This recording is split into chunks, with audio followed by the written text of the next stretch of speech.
Bill, I want to start off actually talking about the treasury model here in this space here, and whether, given some of the pullback that we've seen in the actual price of Bitcoin itself, does that actually still seem like an attractive business to you?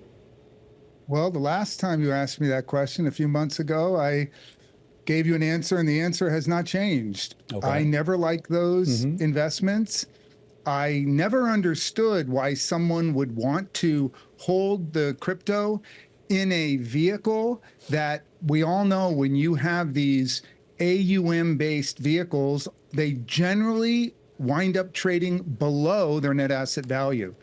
So why would you do that when you can buy the ETF? And so maybe they would have made sense before there were ETFs, where it was hard to acquire and hold Bitcoin or Ethereum or whatever. But once ETFs arose, I never understood the logic of these vehicles. And they lasted about as long as I thought they would. I would give a little bit more credence to MicroStrategy, because they started doing this in the summer of 2020 when there were no ETFs.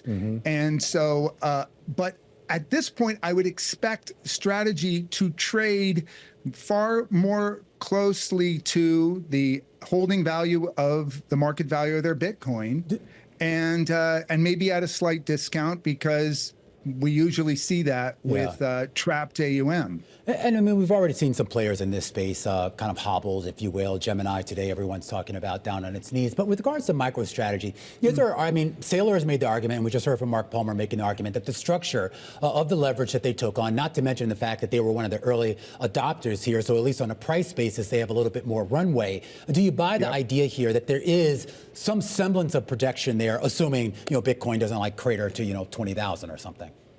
Yeah, I do. I mean, they did a very smart purchasing method for their Bitcoin. The corporation itself is not liable for whatever liabilities are in these bonds.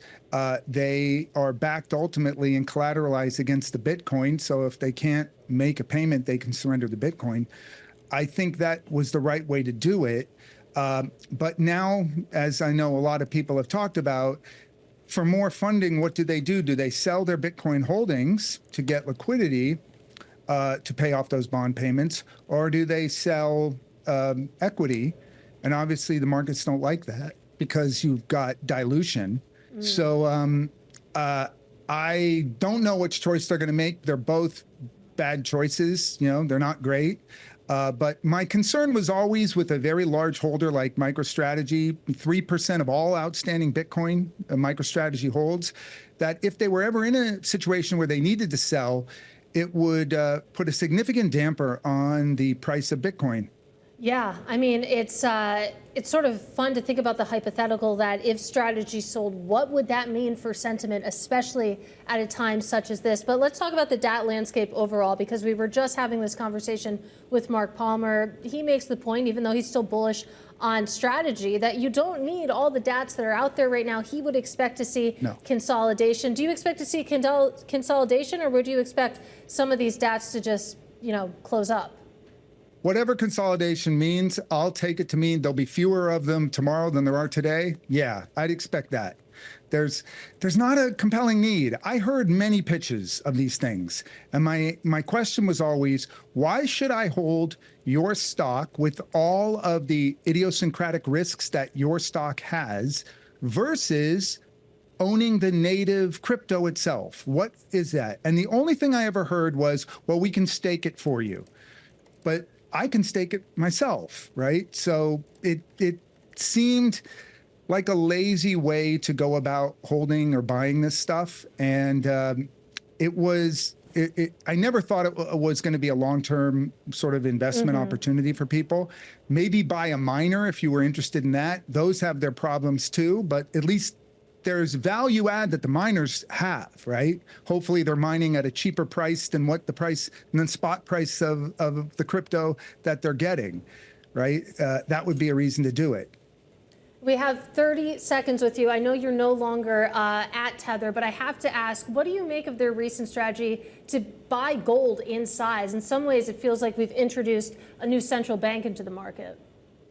Well, I think it's a good move because ultimately, remember, stable coins are just cryptos collateralized with something that you think is going to hold its value. The US dollar traditionally been a good place. Gold is a good kind of diversification strategy because in good times and bad times, gold is always something people will want. Right. So I think it's a good thing to do. What the right mix is between fiat currencies and gold, that Right. I don't know. You know, they're going to use their judgment to make sure they have sufficient collateral to back up every tether that they have.